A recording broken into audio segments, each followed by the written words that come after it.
اور ایسی تصدیق انہوں نے کی، ایسی تصدیق کی کہ پھر ساری زندگی مدینے والے محبوب کے گن گا کے گزار دی، ساری زندگی حضور سید عالم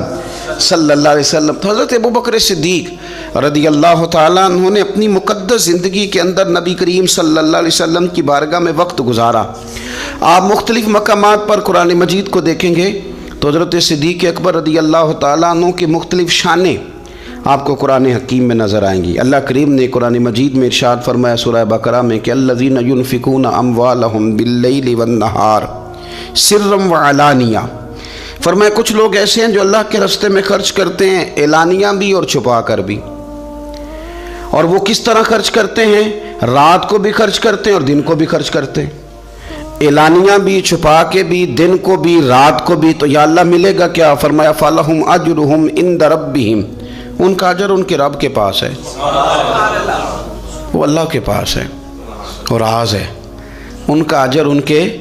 رب کے پاس ہے، ان پر نہ کوئی خوف ہوگا نہ وہ غمگین ہوں گے۔ یہ وہ لوگ ہیں جو رات کو بھی خرچ کرتے ہیں، دن کو بھی خرچ کرتے ہیں، اعلانیہ بھی خرچ کرتے ہیں، چھپا کے بھی خرچ کرتے ہیں۔ تفسیر روح المعانی ہی کو آپ دیکھ لیں تو علامہ سید محمود آلوسی اندلسی رحمۃ اللہ علیہ فرماتے ہیں کہ حضرت صدیق اکبر کا ایک دفعہ خرچ تو ہمیشہ کرتے رہتے تھے، ایک دفعہ ارادہ بن گیا، اس آیت کے شان نزول میں لکھتے ہیں ایک دفعہ ارادہ بن گیا کہ میں نے 40,000 دینار خرچ کرنے اللہ کی بارگاہ، اور کرنے اس طرح ہے کہ دن کو بھی خرچ کرنے، اور اگر کوئی آدمی رات کو لینا چاہے تو اسے یہ نہ محسوس ہو کہ یہ تو صرف اجالے میں دینے والے ہیں، اگر کوئی رات کی تنہائی میں لینے آئے گا تو اسے بھی دیں گے، خرچ کریں گے اللہ کے راستے میں۔ اور 10,000 دینار، 40,000 کل دینے تھے، 10 خرچ کیے دن کو، 10 خرچ کیے رات کو، 10 اس وقت خرچ کیے جب ساری دنیا اعلان ہوتا ہے نا چندے کا تو سارے دے رہے ہوتے ہیں، 10 اس وقت خرچ کر دیا 10,000 دینار، اور پھر 10 چھپا کے خرچ کیا، 10 چھپا کے بھی خرچ کیا، یعنی اس وقت بیچ مجمع کے بھی دینا بعض اوقات بہتر ہوتا ہے کہ دوسروں کو بھی رغبت ہوتی ہے، کیونکہ ایک بندہ اگر کہیں خرچ کرتا ہے تو پھر دوسرے بھی دیکھ کے خرچ کرتے ہیں۔ تو جب سب دے رہے تھے تب بھی دیا، اور جب کوئی نہیں دے رہا تھا تو تب بھی دیا، اور دن کو بھی دیا اور رات کو بھی دیا، تو رب کریم نے پھر اس کا ذکر قرآن مجید میں فرما دیا۔ تو حضرت ابوبکر صدیق رضی اللہ تعالیٰ عنہ کی حیات مبارکہ کو آپ پڑھیں، اس پر آپ غور کریں تو ایک مقام نہیں درجنوں مقامات آپ کو ایسے ملیں گے۔ اسی طرح امام فخر الدین رازی رحمۃ اللہ علیہ تفسیر کبیر میں فرماتے ہیں کہ یہ جو آیت ہے نا ان الذین قالوا ربنا اللہ ثم استقاموا تتنزل علیہم الملائکہ، بے شک وہ لوگ جنہوں نے کہا کہ ہمارا رب اللہ ہے پھر وہ اس پر قائم ہو گئے تو ان پر فرشتے اترتے ہیں، اور فرشتے کیا کہتے ہیں؟ اللہ تخافوا ولا تحزنوا، خبردار خوف نہ کرو، غم نہ کھاؤ، وَأَبْشِرُوا بِالْجَنَّةِ الَّتِي كُنْتُمْ تُوعَدُونَ، اور خوش ہو جاؤ اس جنت پر، تمہیں خوشخبری دینے آئے ہیں اس جنت کی جس کا رب نے تمہارے ساتھ وعدہ کیا ہے۔ تو امام راضی کہتے ہیں یہ جو کہا نا کہ وہ لوگ جنہوں نے کہا اللہ ہمارا رب ہے پھر وہ ڈٹ گئے، پھر ان پر فرشتے اترے اور فرشتے خوشخبری دینے کے لیے اترے، فرمایا یہ بھی حضرت ابوبکر صدیق کی شان میں نازل ہوئی ہے۔ اس لیے کہ حضرت صدیق اکبر نے اس وقت کلمہ پڑھا تھا جب کوئی اور کلمہ نہیں پڑھتا تھا، پہلے مسلمان حضرت صدیق اکبر آزاد مردوں میں سے پہلے مسلمان، آپ نے کلمہ پڑھا، رش دیکھ کے تو بھائی عام جگہ پہ بھی بڑے لوگ آ جاتے ہیں، لیکن تنہائیوں میں ابتدا میں بالکل شروع میں جس ہستی نے صرف جلوہ والضحیٰ دیکھا، آج لوگ بڑے جمہوریت پسند ہیں کہ ساری دنیا جدھر جائے گی ہم نے ادھر جانا ہے، جدھر رش زیادہ ہوگا اس وقت ہم چلیں گے، لیکن حضرت ابوبکر صدیق رضی اللہ تعالیٰ عنہ اس وقت کلمہ پڑھا جب اسلام پر تنہائیاں تھیں، غربتوں کا دور تھا، انہوں نے یہ نہیں دیکھا کہ ساری دنیا کدھر ہے، انہوں نے یہ دیکھا کہ میرے محبوب کی رضا کدھر ہے، اور پھر اس پر انہوں نے تکلیفیں برداشت کی، تکلیفیں پلیٹ میں رکھ کے نہیں غلامی مل جایا کرتی، تکلیفیں برداشت کی، مار بھی کھائی، مال بھی دیا، تکلیف بھی سہی، تانے بھی سہے، باتیں بھی سنی، قبیلے کے اندر سے بھی مخالفت ہوئی، باہر سے بھی مخالفت ہوئی، وہ ڈٹے رہے۔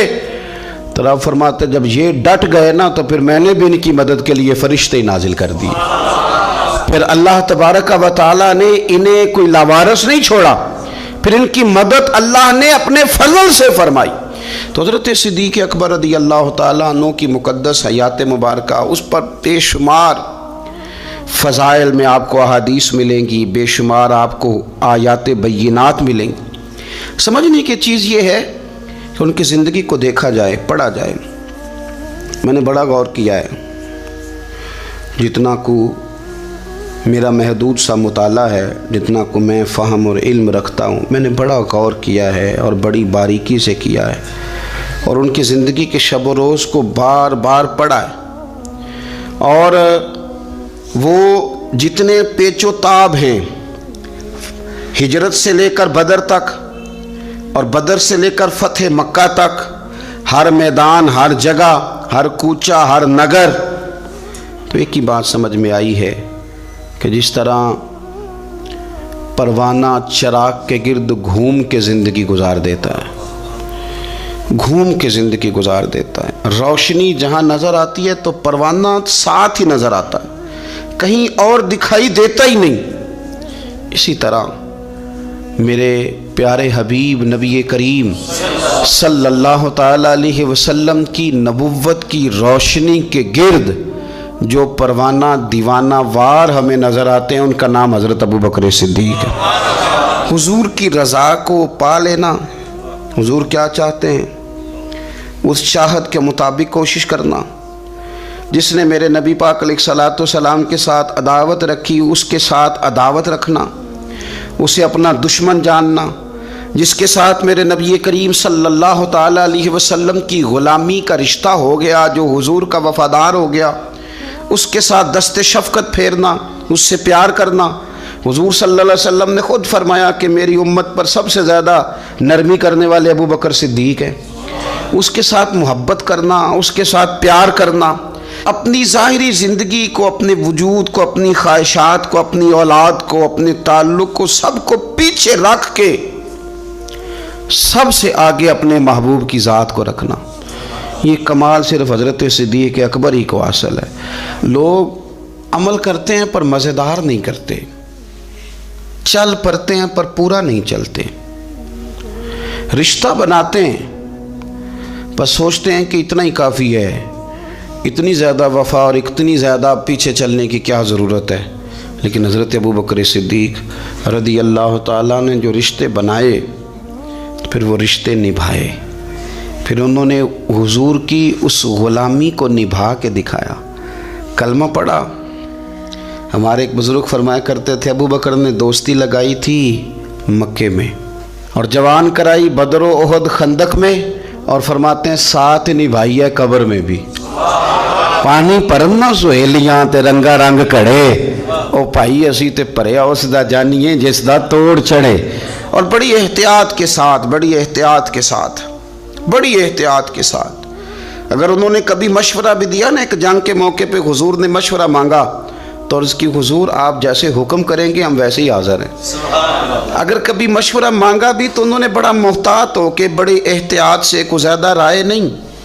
اس لیے کہ جس سے پر اعتماد زیادہ ہوتا ہے اس کی ذمہ داری بھی زیادہ ہوتی، جس سے محبت زیادہ کی جاتی ہے اس کی ڈیوٹی بھی زیادہ ہوتی۔ سب سیاں رل پانی نو چلیاں، کوئی مڑ سی پر کے، تے جنہاں نے پر کے سر تے چایا او قدم رکھن ڈر ڈر کے۔ انہیں پتہ تھا مجھ پر اعتماد زیادہ ہے، تو ان کی ذمہ داریاں، اس کا انہیں احساس، وہ ہر جگہ۔ یار بات کو سمجھو نا، اگر مدینے میں کچھ جنازہ ہے تو ابوبکر صدیق اس میں بھی پہلے نظر آتے ہیں۔ اگر مریض کی عیادت کرنی ہے تو صدیق اکبر اس میں بھی پہلے نظر آتے ہیں۔ اگر کسی جگہ کسی غریب کی، مسکین کی خدمت کرنی ہے تو صدیق اکبر وہاں بھی پہلے نظر آتے ہیں۔ اور میرے مدینے والے محبوب نماز پڑھانے کے لیے کھڑے ہوتے ہیں تو صف میں بھی پہلے نظر آتے ہیں۔ انہیں پتہ تھا کہ جنہاں نے پر کے سر تے چایا اور قدم رکھن ڈر ڈر کے، بڑی ڈیوٹی کی، بڑی ڈیوٹی، آخر دن تک ڈیوٹی کی اور کھول کے کی۔ اور حضور سید عالم صلی اللہ تعالیٰ علیہ وسلم کے وصال ظاہری کے بعد بھی حضور کے دین سے، حضور کی اولاد سے، حضور کے صحابہ سے، نبی کریم صلی اللہ تعالیٰ علیہ وسلم کے مشن سے انہوں نے وفاداری والی ڈیوٹی کی۔ اور ابو بکر صدیق رضی اللہ تعالیٰ عنہ کو جب نور والے کفن میں لوگ تدفین کے لیے اٹھا رہے تھے، اور جب ان کی اس وصیت پر عمل کیا جا رہا تھا کہ مجھے فوراً میری قبر کھودنا حضور کے ساتھ، پہلے پوچھ لینا، پہلے گواہی لے لینا، پہلے او لے سجنا اساں توڑ نہیں پائی، اساں جان دتی راہ تیرے۔ حضرت ابو بکر صدیق رضی اللہ تعالیٰ عنہ نے اپنی زندگی وفاداری والی گزاری۔ دعا کریں ہم نے بھی جہاں لگائی ہے ہماری نبھ جائے، ہمارا کسی جگہ کوئی ایسا معاملہ نہ بن جائے، ہم نبھانے کے قابل ہو جائیں، کچھ ایسا نہ ہو جائے کہ جس میں معاملہ تکلیف والا ہو، ہم طے کر جائیں۔ بڑی بڑی آندھیاں آتی ہیں، بڑے بڑے طوفان اٹھتے ہیں، بڑے بڑے دھوپ چھاؤں کے معاملات ہوتے ہیں۔ دعا کرو کہ جہاں جہاں ہم پر اعتماد کیا جاتا ہے، پیار کیا جاتا ہے، ہم اسے نبھا سکیں۔ میرے رسول کریم صلی اللہ تعالیٰ علیہ وآلہ وسلم کے اس غلام نے ڈیوٹی اس ترتیب سے دی کہ مشکات میں حدیث ہے، ذرا انداز دیکھیے گا اس روایت کا، ان کی نیکیاں کس طرح گنی جائیں۔ یعنی حضرت ابو بکر صدیق رضی اللہ تعالیٰ عنہ کی عظمت شروع کہاں سے کی جائے، اس عظمت کے لیے عنوان کہاں باندھا جائے، ان کی زندگی کا کون سا پہلو ہے جس کا تذکرہ چھیڑا جائے، اور ان کی وفا کا ذکر کیا جائے، ان کی اتباع کا ذکر کیا جائے، ان کی غلامی کا ذکر کیا جائے، ان کے فنا فی الرسول صلی اللہ علیہ وسلم ہونے کا ذکر کیا جائے، کہاں سے بات شروع کی جائے۔ میں نے تفسیر روح البیان دیکھ رہا تھا، یعنی کچھ باتیں ایسی ہیں کہ یہ موقع نہیں تھا یار، یہاں یہ والی باتیں تو نہیں نہ ہوتی۔ یعنی اماں جب لاڈ سے پتر سے بات کرتی ہے تو روٹین میں کرتی ہے نا، گھر میں بیٹھے کتنا پیارا ہے میرا بیٹا، میرا پتر بڑا بیبا ہے، وہ گھر میں لاڈ سے بات کرتی ہے۔ جب وہ سفر پہ انسان جا رہا ہو یا کوئی ایمرجنسی حالات ہوں تو اس موقع پر لاڈ کی باتیں نہیں ہوتی، اس موقع پر بڑی میٹھی، بڑی شستہ، بڑی الگ تھلگ باتیں نہیں ہوتی۔ علامہ اسماعیل حقی رحمۃ اللہ علیہ تفسیر روح البیان کے اندر فرماتے ہیں کہ جنگ بدر کے اندر حضرت ابو بکر صدیق رضی اللہ تعالیٰ عنہ کے صاحبزادے، وہ پہلے بھی آپ نے سنا ہوا ہے، بڑی معروف بات ہے کہ وہ کافروں کی طرف سے آئے تھے لڑنے کے لیے، ابھی کلمہ نہیں پڑھتے تھے، بعد میں اللہ نے توفیق دی وہ بھی مسلمان ہو گئے۔ وہ کافروں کی طرف سے جب آئے اور انہوں نے للکارا انہوں نے، تو حضرت صدیق اکبر نے جلدی سے تلوار اٹھائی اور اٹھنے لگے، کہا یا رسول اللہ مجھے اجازت دیں میں اس کی گردن کاٹ کے لاؤں۔ تو حضور نے فرمایا ابو بکر آپ بیٹھ جائیے۔ حضور وہ للکار رہے ہیں، جس طرح والد کو غصہ زیادہ نہیں ہوتا بچے کی کسی غلطی پر، تو کہا حضور میں نے جانا ہے، ابھی اس کی گردن کاٹ کے لاتا ہوں۔ فرمایا ابو بکر بیٹھ جائیے۔